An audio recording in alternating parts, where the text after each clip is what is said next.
we're going to discuss our strategy for playing the board game Apiary. This video is aimed at a beginner to intermediate level of play, so if you're a grandmaster already, it may not help that much. If you watch this video through to the end, you should become a better player.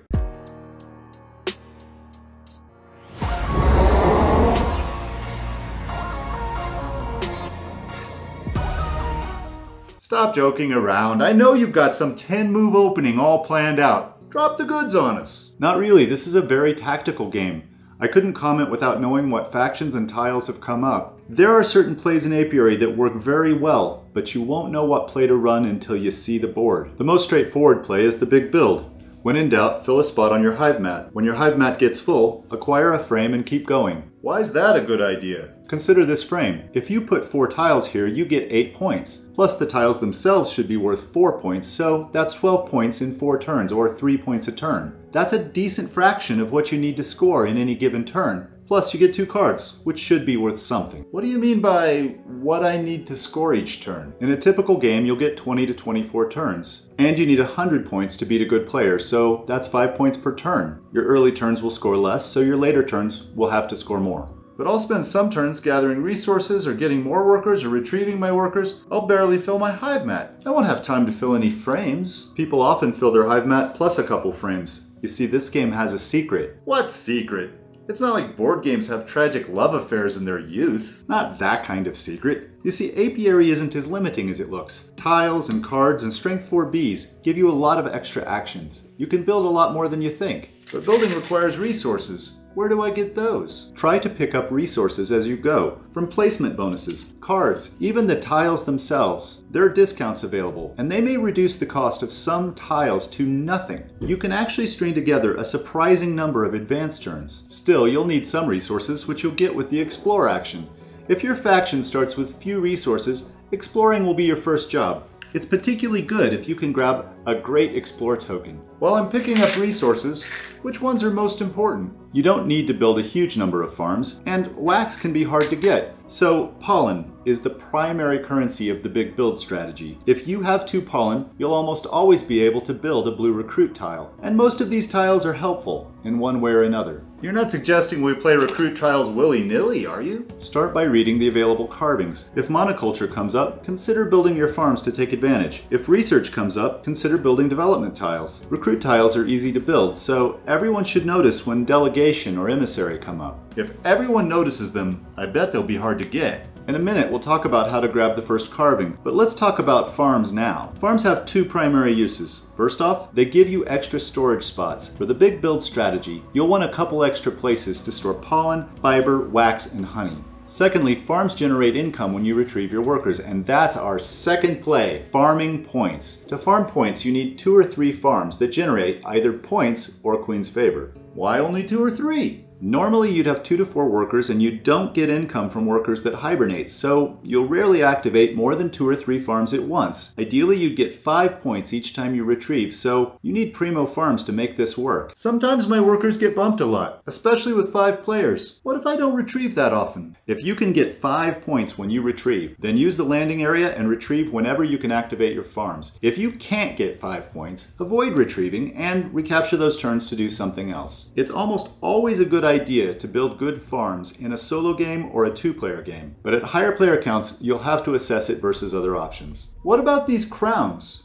Those are Queen's favor points. They convert into victory points at the end of the game. At best, they convert 1 to 1, but more typically, they're worth about half a victory point. You can also use them in dances to create efficient ways to make honey or wax. Overall, Queen's favor points are worth a bit less than a victory point. Shouldn't I use farms to gather resources like pollen and fiber? Something is better than nothing, but overall the Explore action is a better and more flexible way to get resources. By keeping 4 Bs in play, I could retrieve less often and maximize income when I do retrieve. It's a good argument. On the other hand, if you only have 2 Bs, you'll play them more often and they'll advance to Strength 4 more quickly. There are advantages to having Strength 4 Bs before everyone else. Also, good farms are rare and expensive. You're unlikely to have 4 great farms, so the marginal advantage of having more farms may be small. It's the age-old question, 2 Bs or not 2 Bs?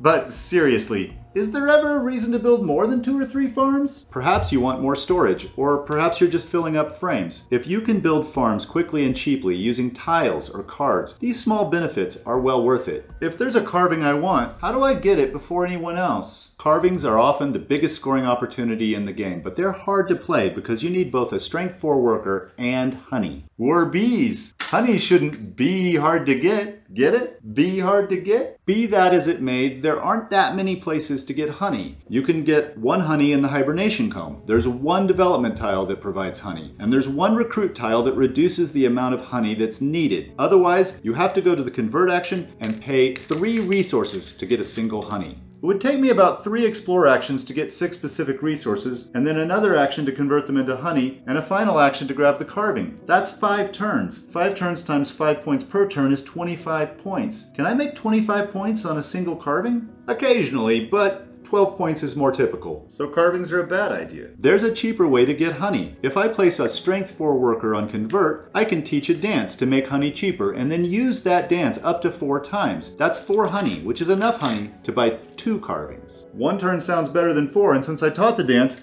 I'll get Queen's favor if anyone else uses it. But I am leaving this cheap honey for everyone else's use, and if they do, all I get is 1 Queen's favor, like half a victory point. It doesn't seem worth it. It's even possible that someone might use your new dance to get a couple honey and then buy the carving that you wanted. So when you set up the dance, you need to have another strength 4 bee available so that on your next turn you can immediately go get a carving. So that's what you need to make this play work. You need to have 2 strength 4 bees before anyone else. How do I do that? If you place bumped bees in your active area and then replay them instead of playing other lower strength bees, you can get a few bees to strength 4 pretty quickly. Also, players who have fewer bees tend to retrieve more often and replay the same bees more often. Some factions, cards, and tiles can also help you get to strength 4 more quickly. Wow, this faction can increase the strength of the workers every turn. How can I beat them to level 4 and get the first carving? If I'm playing against Artie, I won't rush carvings unless they're focused somewhere else. Anytime someone else is going to beat you to the carvings, try to guess what they want so that you can plan to take something else. Note that Ibra can also accelerate the process of getting strength 4 bees, while Visa hardly needs to rush carvings. Before leaving carvings behind, I should mention that about half of the carvings score either tiles or frames in your hive. There's a huge overlap between the big build strategy and the carvings.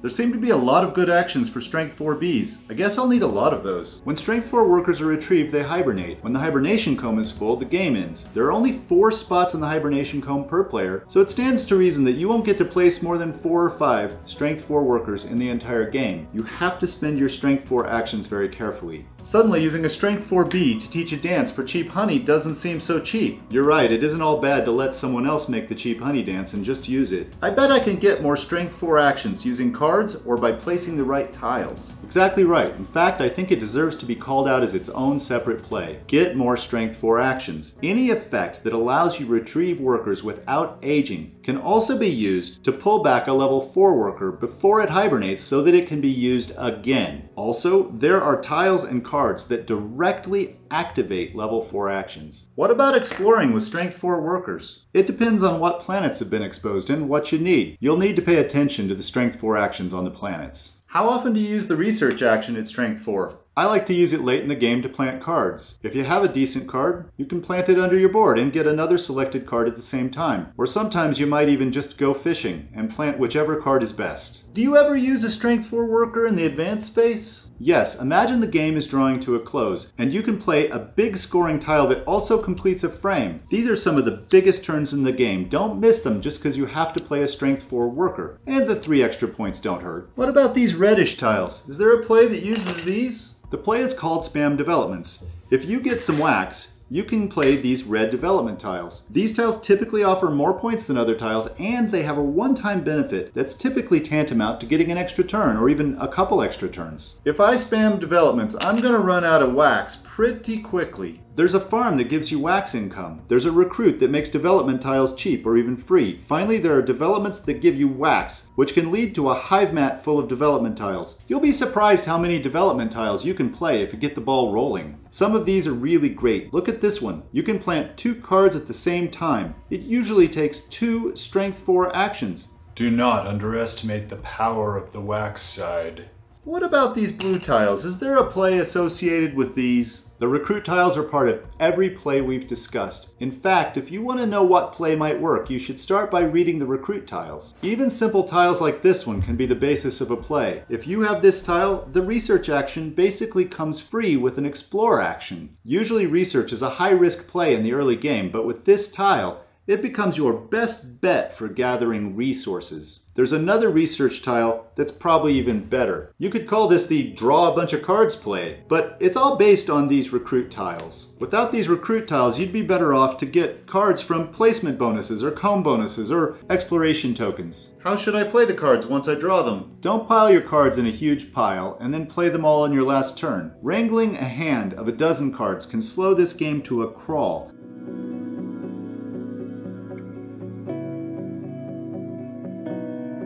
Mostly the variant is just enforcing good play. If you draw a card that you'd rather plant, hold on to it. Otherwise, use your cards as you go to accelerate your game. It's usually a bad idea to use your cards as a simple resource, but sometimes it's the best you can do. If you're going to the convert action and you have an extra conversion, don't forget to exchange your worst cards. Planting cards under your mat is a significant scoring opportunity. Look for ways to plant cards under your mat, and look for cards that score well with what you've already done. You've shown us all these plays that depend on special tiles or cards, many of which are unique and may never come up. What do I do if the tile I'm waiting for never appears, or if someone else grabs it? You've got it backwards. I don't plan to spam developments and then go looking for ways to generate wax. Instead, I notice that there are good ways to generate wax, and I decide to spam developments as a result. Putting it another way, if you notice there are great farms available, you might play them and then use your landing area to maximize the number of times that you can use them. You don't plan to farm points until you already have the necessary farms in place. This game punishes people who stick too doggedly to their plans and rewards people who pounce on whatever opportunity is available. So what about the big build play? Is that always relevant? I believe the big build strategy is always relevant, but it may not always be optimal. For example, many of the things you can do with tiles, you can also do with cards, and planting cards under your mat isn't so different from getting a carving. Even among the carvings, about half of them score things that aren't directly related to building anything in your hive. You might de-emphasize building and concentrate on scoring using cards or other types of resources, and depending on the situation, you might win. So nothing you've said was reliable. This game is easy to teach, it looks pretty, and it has a super silly theme. But winning this game consistently isn't easy. What about upgrading your faction? It depends on the faction. Often there are better ways to use a Strength 4 worker. It seems like you devalue Queen's Favor. I've certainly scored 25 points on Queen's Favor from time to time, but more often, I'll build up a little Queen's Favor and trade it away for honey or wax. Queen's Favor is an all or nothing strategy. Either you're going for 25 points or it doesn't score that well. About the factions and the hive mats, do you have any advice about these? In broad terms, you just need to maximize whatever your faction has to offer. Sometimes your ability isn't that great, but you'll start with decent resources so you can buy some good tiles early. Know what upgrading your faction gets you and whether it's worth it. The value of your hive mat is dependent on what faction you have. For example, the log is ideal with Artie, but nearly useless with Capra. I guess that about wraps it up. Yeah, thanks for watching, and do us a favor.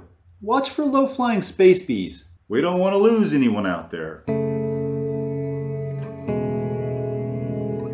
It really is a silly theme.